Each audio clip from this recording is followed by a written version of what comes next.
नमस्कार विद्यार्थी मित्रांनो, तुमचं स्वागत आहे वर्दी पॉईंट या यूट्यूब चॅनलवर। आज दिनांक 5 मे या दिवशी आपण घेणार आहोत आपल्या MP क्वेश्चन। तर संपूर्ण सिरीजमध्ये 1 ते 10 प्रश्न असणार आहे, तर तुम्ही आखरीपर्यंत ह्या चॅनलवर राहा। तर चला सुरू करूया आपल्या MP क्वेश्चन। प्रश्न क्रमांक 1 आहे, कृष्णा नदीचा उगम कुठे होतो? तर आपला बरोबर उत्तर आहे विद्यार्थी मित्रांनो ऑप्शन नंबर बी, महाबळेश्वर येथे कृष्णा नदीचा उगम होतो।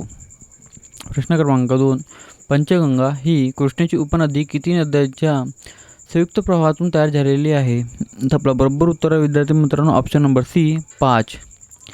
प्रश्न क्रमांक 3, कोणत्या नदीला महाराष्ट्राची भाग्यलक्ष्मी असे म्हणतात? तर आपला बरोबर उत्तर आहे विद्यार्थी मित्रांनो ऑप्शन नंबर बी, कोयना या नदीला म्हणतात। ऑप्शन नंबर 4, तापी नदीची महाराष्ट्रातील लांबी किती आहे? तर आपला बरोबर उत्तर आहे विद्यार्थी मित्रांनो ऑप्शन नंबर बी, 208 एवढे किमी आहे। ऑप्शन नंबर 5, तापी नदी कोणत्या समुद्रात जाऊन मिळते?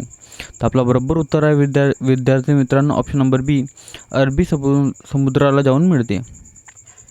क्वेश्चन नंबर 6, पूर्णा नदी तापी नदीला कोणत्या ठिकाणी मिळते? तर आपला बरोबर उत्तर आहे विद्यार्थी मित्रांनो ऑप्शन नंबर सी, चांगदेव या ठिकाणी पूर्णा नदी मिळते। ऑप्शन नंबर 7, नर्मदा नदीची महाराष्ट्रातील लांबी किती? तर आपला बरोबर उत्तर आहे विद्यार्थी मित्रांनो ऑप्शन नंबर बी, 54 किमी एवढी आहे।